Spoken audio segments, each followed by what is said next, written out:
If there's questions during the talks, if you put them into the chat, I'll monitor that, and if there's anything that comes out, I'll bring you in. And when we get to the discussion part for the last half an hour, if you use the hands up section, which is a raise hands at the bottom of the screen, I should see that coming up and I'll bring you in for that conversation. So with no further ado, I'm going to hand over to my colleague and friend Alex to carry on. Thanks, Raj, and hello everybody. I can't see everyone because I've got my slides up, but I've seen your faces, some of your faces, and it's really lovely to have so many people here. Such an interesting subject. I'm just going to move my slide along. Hopefully you can see that. And it hasn't moved for me. Has it moved? Oh, there we go. I just click harder. For me, it's moved. Has it for you, like, guys? Yeah, I can see some nods. Great. Okay, so the overview of what I'm going to be talking about in 30 minutes is a brief explanation of the principles of positive behaviour support, how to adapt and why to adapt positive behaviour support in FASD, and some examples of that, and some final thoughts. In the appendix, you've got some further examples and resources, and then we'll be having some real life examples from Sharon, which would be great. So the first part of what we're going to be looking at today is sort of just some core principles of PBS, positive behaviour support. What is it?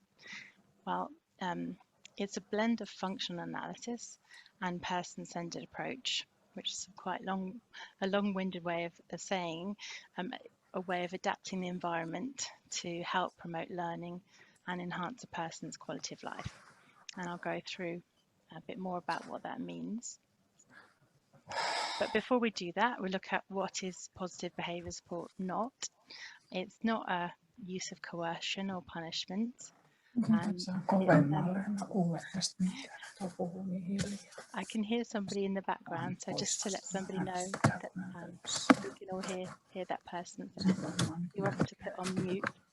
Just to remind people, can you please mute yourself if you're not already? Okay, so it's not a one-size-fits-all approach. It's whether or not a person has FASD, a positive behaviour support plan would be, or ideally would be something that would be uniquely adaptive for every individual person. There are different ways of describing PBS, or positive behavioural support, and I've chosen a kind of ABC way of describing it today. Hopefully just to make it more simpler for the time that we have today. So A would stand for antecedents, B is for behaviour, and C is for consequences. And we look at ABCs to identify what function is that behaviour serving, what is it doing for that person, and then we also want to identify a functionally equivalent, alternative or substitute behaviour, something that's more socially appropriate and that's going to enhance that person's quality of life, that will still help get their needs met, but that won't be causing trouble for them. A bit more detail about what ABCs mean. So antecedent is the thing that comes before the behaviour. Now that could be asking questions like who was with that person, where were they, what were they doing, or it could be a short-term trigger like being tired or hungry, or having sensory sensitivities such as being sensitive to lighting or noise, or it could be a more general predisposing factor such as having a brain difference that makes it difficult for you to understand information that somebody's telling you, or it could be your postnatal experiences. And just wanted to just pause here and say we're very much focusing today on positive behaviour support and the brain differences side of things, but there will be, I know, some time, and Raj will be presenting more about sort of adverse postnatal experiences in FASD another week. So we're just really focusing more on brain differences today, but that's not to say in terms of the whole of positive behaviour support, we would also be able to consider postnatal experiences as well. So behaviour is really thinking about describing it well, objectively trying to understand what actually is going on by describing its appearance, maybe its frequency, how severe it is, how often it's happening, how long it's happening for, what environments is it happening in, and we might also think about how is the quality of life being impacted of that person, and what might it be communicating. And then finally, the consequences really relates to what happens after the behaviour. So we have different potential consequences.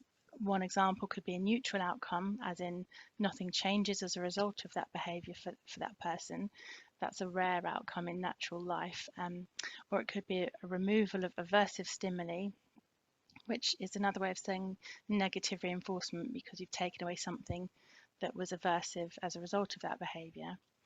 Or it could be something that's a sort of positive outcome, and that's also called positive reinforcement, because you've added something as a result of that behaviour that was positive for that person, making both negative and positive reinforcement, making that behaviour more likely to occur another time.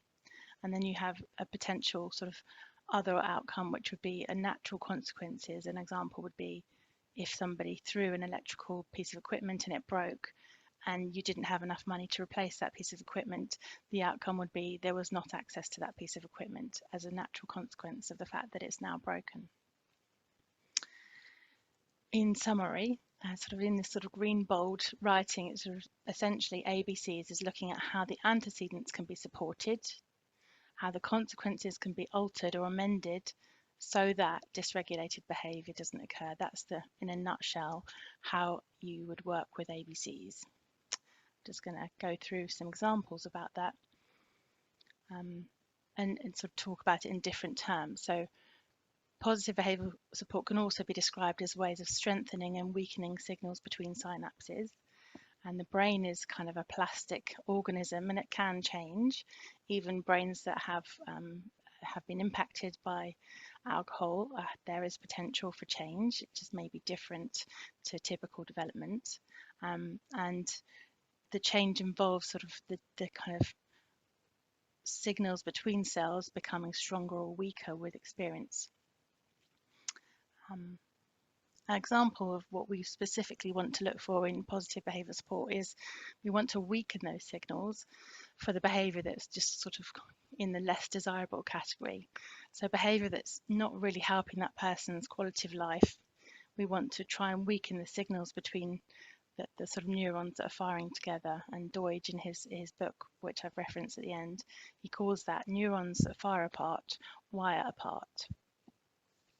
And there's a little kind of example that I give here to sort of show an image of what that might be like. So you think about, we're really trying to weaken those signals in the brain. So if A happens, if the sort of antecedent happens, then a certain behaviour also happens. We want to weaken those signals between the sort of particular antecedents and a particular less desirable behaviour. And it's a bit like we're wanting to sort of let this path grow over again. So it's been trodden along, and people have kind of gone from A to B in this wood, but really we want to see that grass growing over, and we might kind of put a gate at each side so people don't go over that, and the grass will naturally grow back. In the same way, in positive behaviour support, if you're kind of discouraging people treading that route of less desirable behaviour by reducing triggers or antecedents, and making sure that you're not accidentally reinforcing the behaviour, so there's a neutral response, then that is less likely to occur. That's the theory. And then in the same way we want to weaken less desirable behaviour, we want to strengthen the signal for desirable behaviour. And this is a really key part of positive behaviour support, because it's about the skill development part of it. So the reason why people might have been engaging in that less desirable behaviour might be because they lack certain skills, or sort of the antecedents, if you like, that are sort of, there are areas of difficulty. So it's really about enabling people to have skills to show a different behaviour that's going to help them and their quality of life. And the way we would do that would be to reward that desirable behaviour when it occurs with immediate valued consequences. And Deutsch calls that neurons that fire together, wire together. And we have essentially the picture here of a sort of motorway, and it's like, rather than gating off that kind of pathway in the woods and making sure nobody walks on it so that the grass regrows, with a motorway you're sort of encouraging access, you're providing lighting, you're tarmacking everything down, and you're kind of putting it near major areas where people live to increase access. So it's in the same way that we want to sort of encourage desirable behaviour, we're rewarding it with immediate valued consequences. Again, that's a theory of positive behaviour support. That's how we encourage those skills that are more desirable, by rewarding them immediately with valued consequences. So that's a theory. And in summary, that means reducing antecedents or triggers by supporting the underlying difficulties, rewarding desirable behaviours with immediate valued consequences, having a neutral response when there is a less desirable but tolerable behaviour. And when there's a sort of behaviour where you're worried about, obviously, people's safety, that there may need to be a boundary, but not a punitive boundary. And we want to always just bear in mind sort of removal of accidental reinforcement in those situations. And I'll come on to some examples of that later on. And I've got a picture of a donkey here because it reminds me to tell the story of an example of positive behaviour support. So my supervisor many years ago told me this story of in the olden days, they used to have donkeys working in mills where they were sort of walking in circles to help grind the stone, help move the stones that ground the wheat to make the flour. When they were retired and those mills closed, they went to the seaside, and they were giving the children the rides, but unfortunately they didn't know how to walk in anything other than a circle, because that's what they'd done, that's all they knew. And so their handlers were trying to help them to give the children rides by hitting them with their sticks, but obviously to me that didn't work because they didn't know how to walk in a straight line, and they just now had an angry donkey at the same time potentially kicking out at them. And they then switched tactics to the carrot approach, which literally for the donkey was to hold a piece of carrot in front of their nose so that they could sniff it. They would take a step towards it and take a bite, that reward, that immediate valued consequence, and then they'd hold it further away, and then they'd take a few more steps, have another bite, and so on until the donkey was walking in a straight line. And then eventually, once those synapses have been created and they know how to do that skill, you can take away some of that incentive and that reward. That's a summary of positive behaviour support. Absolutely kind of shot through that because of time. But now we're going to think about what might be different in FASD. Already some of you might be thinking that's all very well, but, or that you know, I've tried that, or that kind of thing. So we'll just think about examples of positive behaviour support in FASD and why are we even talking about it today. We don't have a lot of research into interventions in FASD. There is more and more, which is great. In terms of sort of large scale research, this is still really in its infancy, I would say.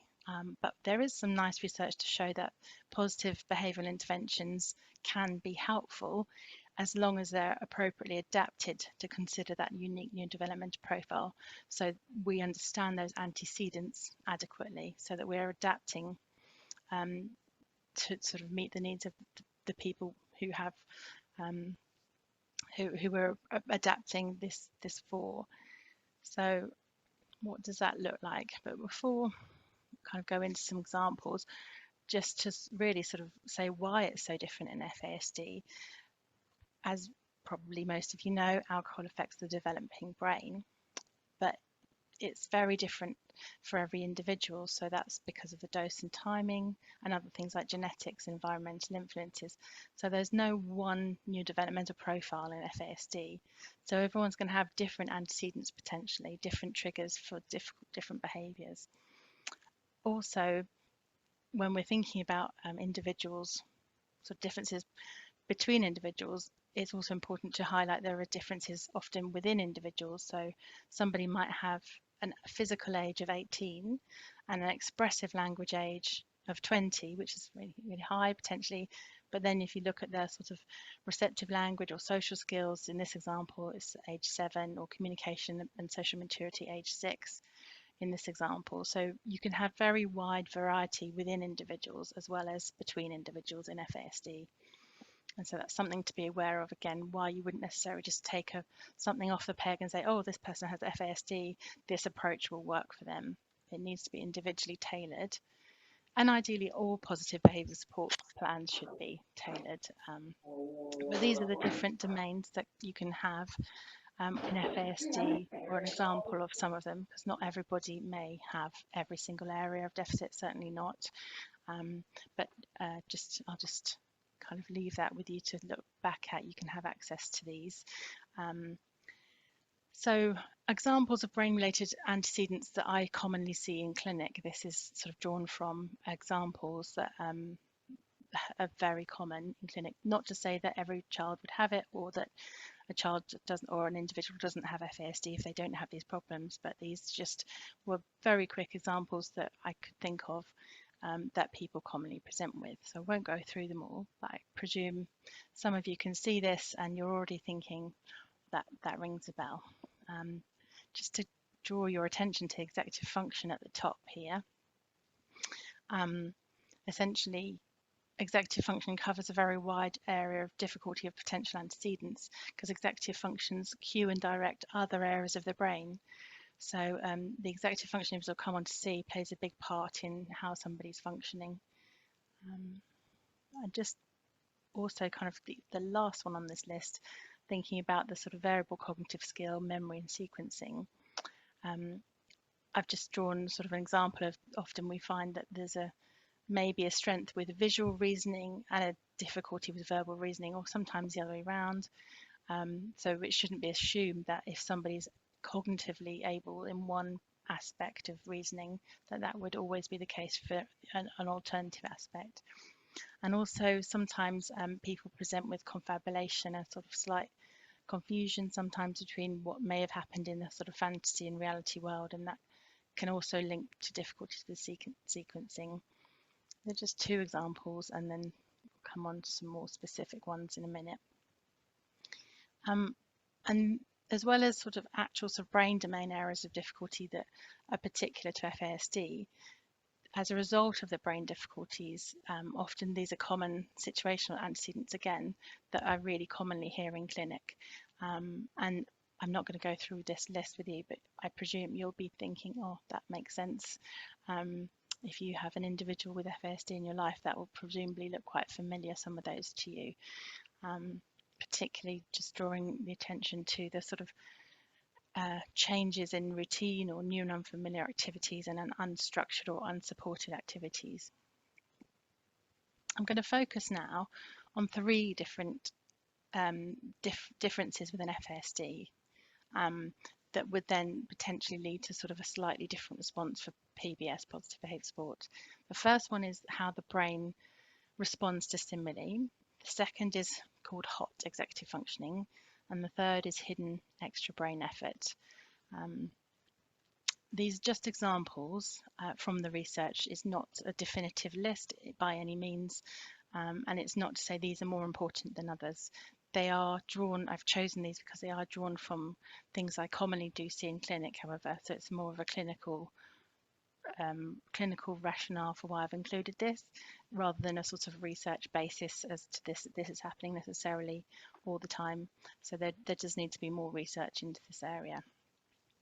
So this potentially overwhelming slide of brains is to show an example of how the brain in FASD can be responding differently to sort of neurotypical brain. So this first column, and you really don't need to understand this all, but if I just draw attention to the first column, which is the FASD group and their response to a conditioned stimulus, which is essentially a learning trial. I won't describe what that is, but you can see that there's less going on in that first column, the brains in the sort of frontal and parietal areas especially, which you don't need to know where that is, but there's less going on than in the second column, which is the control group. The brains are more activated in the control group in that learning condition. So there's more connection going on for the control group. And in the sort of third column along, you have the FASD group, their response to the unconditioned stimulus. And there's more of a sort of larger or greater response to an automatic stimulus and a less predictive response because it doesn't follow through for the rest of the conditions compared to that control group in that fourth column, which is more consistent all the way through. So just to summarize that, in FASD, the frontal and parietal areas, they're not in the learning trial, in this research, they weren't fully engaged in the processing. The brain wasn't processing in the same way, let's say, and there seemed to be a greater response in the kind of response to automatic stimuli, things that are sort of don't need to be learned, but are just sort of automatic unconditioned stimulus that we have a response to. And there was a less predictive response as well.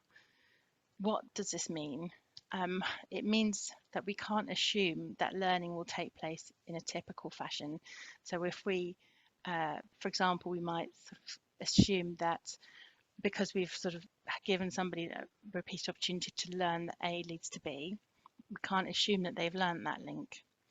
A neurotypical brain, this is just an example, it doesn't necessarily relate to this research, but a neurotypical brain might sort of be able to link, if I do A, then B will happen. So it might be reasonable to assume that they could then think, so I won't do A, if the B is a sort of a negative outcome that they don't want. Whereas in FASD, if they haven't learned that A leads to B, and they haven't processed that or linked those two things together yet, they might still be the A is exciting, and what happens if I do A stage? And so even though the neurotypical individuals might be learning those links more quickly or processing that information more quickly, we just can't assume that that will be happening in an FASD brain. That's not to say, I'm not saying it won't ever happen and that links can't be made. I'm not saying that. And I think that, you know, again, clinically, there would be evidence to contradict that, because I see many children who have, with repeated opportunities for learning and overlearning and lots of support, have made connections. The second aspect that I wanted to highlight, as I mentioned, was hot executive functioning. That is essentially on a high stakes task, such as a gambling task, where children have to sort of learn, you know, what to do to not lose money, essentially, and to kind of not lose the game. The control group did manage to sort of, although initially everybody's sort of a bit overexcited, over time sort of learn, oh, actually, if I do this, then this outcome happens, and that wouldn't be so good, it'd be a bit risky. And so they would learn and take mitigations to avoid that risk, whereas the children with the FSD on this gambling task actually didn't learn that over time. And this research was an example of how in the high stakes situations where there was an exciting stimulus of a reward involved in this particular task, they weren't able to learn from that negative experience and then shift to make a more positive decision. And it didn't improve with age, so older children didn't sort of make slightly better decisions in the FASD group. So this is just specific to sort of those high stakes situations as an example where maybe in typical life without those high stakes situations, the functioning might have been more improved, but in this condition it certainly wasn't, and they had difficulties in sort of, this is just saying that in a visual representation, that perhaps in cold executive functioning, which is more things like we see in the clinic, where there's not really a high stakes situation and you've got an adult sort of supporting you one-to-one, trying to keep you calm, and you just sort of, you know, hopefully all being well, when people come to clinic, that's how they feel. But for some, it might be quite a high stakes situation. But in sort of very rewarding or high stakes situations, there's certainly a lot of emotional arousal going on. In this example of the research, it would suggest that the executive functioning wasn't able to be used so well in the FASD group. And apologies for rushing, but I just really want you to hear lots of Sharon's examples. But the third aspect that I'm going to sort of highlight that may be different in FASD in how they learn and process information is to do with the hidden extra effort. So on a condition that was looking at spatial working memory, an area that's often associated with difficulty in FASD, actually the timed task, there were no differences in the timed task, but when it was sort of examined in terms of what the blood oxygen level dependency was, which was thinking about essentially how much information processing effort was going on in that task, the FASD group were much higher, and they showed a much greater blood oxygen level dependency or BOLD response. So even though you might not be able to see it on the external sort of measures, either the time task, or you might not necessarily see the fatigue in the individual, that doesn't mean they're not using more energy to do the same task that somebody else would find a bit easier. So what does that mean in terms of adapting for FASD? So for those 3 different areas that I've highlighted, we're thinking the brain responds and learns differently. I wouldn't say it's not learning. I think that would be too far, but in some conditions and examples, it's certainly showing that it's responding differently, and some aspects of the brain where we saw in those examples, they weren't firing in the same way. So you can't make an assumption that just with a sort of that pairing things together is necessarily going to help people to learn those associations without a lot of extra time and support repeating and simplifying things.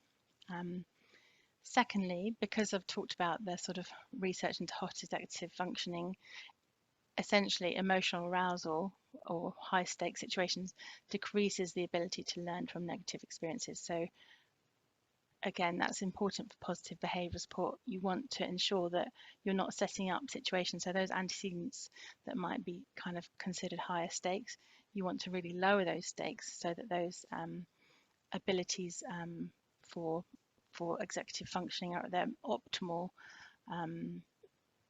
use, so that people can manage their behaviour well in lower stake situations. And finally, the hidden brain extra activity. It's really important, and I would say it goes a long way to just recognise the extra effort that somebody's putting into something.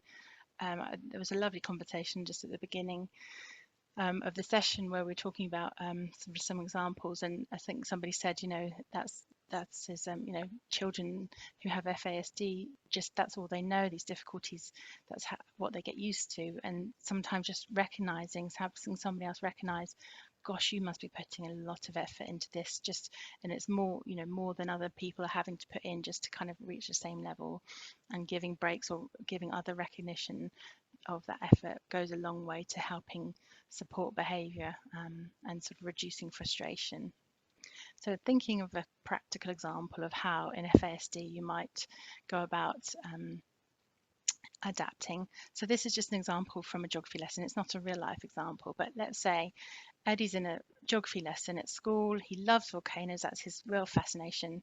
He doesn't understand, he doesn't have theory of mind to understand that it's not the same for everybody. He thinks that volcanoes should be important to everybody. And the geography teacher says, choose your groups and choose your topic. So he's sort of lumped together with a group. He didn't really quite listen to verbal instructions, and he didn't get a chance to really be with the people he wanted to be with, and he got distracted. And he's in a group of people and they do not want to talk about volcanoes. He's sensitive to noise, and the noise in the group goes up when they're breaking small into groups and all have a discussion about a topic, and they're all kind of crowding around the table, and he doesn't like how close they are. He starts getting aroused and starts fidgeting and starts shouting because they don't want to do volcanoes, and then he might kick the chair in front. And in this example, although it's a fake example, I've seen clinically many similar examples. He's sent to the inclusion room, which is a word for sort of a room where you go and sit on your own in quiet environment where there are no visual distractions, which he absolutely loves. And that negative really enforces his behaviour by accident, because he's been removed from an aversive stimuli, because to him the proximity of the group, the sensitivity to the noise, the people who didn't want to learn volcanoes, that's all stuff he doesn't want to be associated with. And so his behaviour becomes sort of reinforced as a strategy. I can get out of this unpleasant event, I can feel better. He may not consciously think those things, but that is the sort of how positive behaviour support, the theory is how it works. It's making those connections more likely to happen again next time. So a way of weakening those signals and encouraging more alternative behaviour. An example of using positive behaviour support would be for the teacher to remove the ambiguity of the task. Say, right, okay, you get into this group and I know that this person really loves volcanoes. I'm going to group them together with other people who like volcanoes. Use that motivation, because motivation is a sort of separate part to the brain to executive functioning, and actually quite often helps with executive functioning. If you're using that motivation, that thing that somebody's actually interested in, that's great, use that. And then you can give a visual cue with the task as you're explaining it, so they don't have to retain lots of information at once. They could have pictures or symbols just to give, kind of refer back to. They don't need to keep it in their working memory, which is also a problem for this person. 2 minutes, Alex. Thanks, Raj. So removing sensory triggers, and essentially maybe sending that group to a quieter room on the side. The fidgeting may still occur, there may still be triggers, there may still be difficulties of working in a group with other people who may not want to do exactly the same, but teaching that individual strategies for when they get a bit more upset, and so might be helping them to notice that they're getting a bit upset or fidgety, and having that adult support, not necessarily expecting that child to always notice, I'm getting upset now. So having that extra support in class. How about a bit of exercise, a walk? How about this, playing with this TheraBand, for example? And then once they have engaged in that positive behavior and they've calmed down, then you can give them the positive reinforcement, and you're rewarding that new kind of coping strategy immediately with a desirable, tangible reward, which makes it more likely to occur again. Like the carrot in front of the donkey, they didn't know the alternative behavior until they were kind of led into the straight line. In the same way, you're kind of really helping to sort of build new skill with immediate desirable rewards. This is a wonderful resource from FASD, just giving examples of the different brain differences and the different accommodations that you might be able to give somebody. And then on the far left column, sort of behavioural symptoms, what it looks like. And then on the second column, what people might think it might be if you don't understand the brain differences underneath. So just the beginning one, saying no, refusing requests, asking the same question over and again. It can look like they're not listening or being deliberately defiant or oppositional, but actually that person has slow auditory processing. They can't actually process the information that you're giving them. If somebody had auditory processing difficulties, they would struggle a lot to listen to what I'm saying, because I'm giving so much information in such a short space of time. My final thoughts, just going to whiz through these. Be aware that brain differences can lead to frustration, fatigue, and overstimulation in the individual. Obviously, there may be other factors going on as well, but just on themselves, the brain differences can explain an awful lot of the presentation of behavioural difficulties and emotional difficulties that we see in FASD. So support for those differences and difficulties is crucial. External support. Also, we can't see a lot of the effort that goes on. We don't have electrodes or different ways of looking at the brain all the time. It's only in these research trials. So we need to assume, unless we know different, that it's a very large possibility that there is a lot of extra brain effort going in FASD, and acknowledging that, and that can go a long way, so that the child knows that we recognise that effort. And the variable sort of abilities within individuals and between individuals and across environments, it's not evidence of an individual being deliberately awkward, or they don't do that in this environment, so they only do it in this environment. It must mean that there's not really a problem. It doesn't necessarily mean that. It might be that they have learned a certain pathway in some environments and not others, or they have certain patterns and patches of abilities and skills. Change can be gradual. It's a lovely quote from Temple Grandin, who's an adult with autism, who was asked, I'm often asked what single breakthrough that enabled me to adapt to autism. There was no single breakthrough, it was a series of incremental improvements. So it's really about sort of being very gradual and thinking about, if you're going to adapt behaviour and you're going to sort of try and use positive behaviour support, you have to kind of make accommodations, like essentially adapt and support those antecedents and those brain differences where possible. You want to reward desirable behaviour with immediate valued rewards, but only do that only set really achievable small goals, sort of keep a kind of very clear and achievable amount of sort of things that you're going to work on at any one time, so that you can be consistent and start what you continued. Then you can move on to that other skill later on when you've achieved that other one. And finally, and last but not least, be kind to yourself. It's a huge undertaking to help support somebody who's struggling to learn and who may know something one day and then not another day. And so being aware of how that will take its toll on yourself as a person sort of supporting this individual. You'll need your own support network and be giving yourself breaks and giving yourself, if you like, acknowledging the extra effort that you're putting in, as well as the extra effort that the child or individual with FASD is putting in. So try and access as much support as you possibly can. And then these are the sort of further examples and resources that you can have at your leisure. Lovely. Thank you very much, Alex. That's I think that's a really good talk to get people going.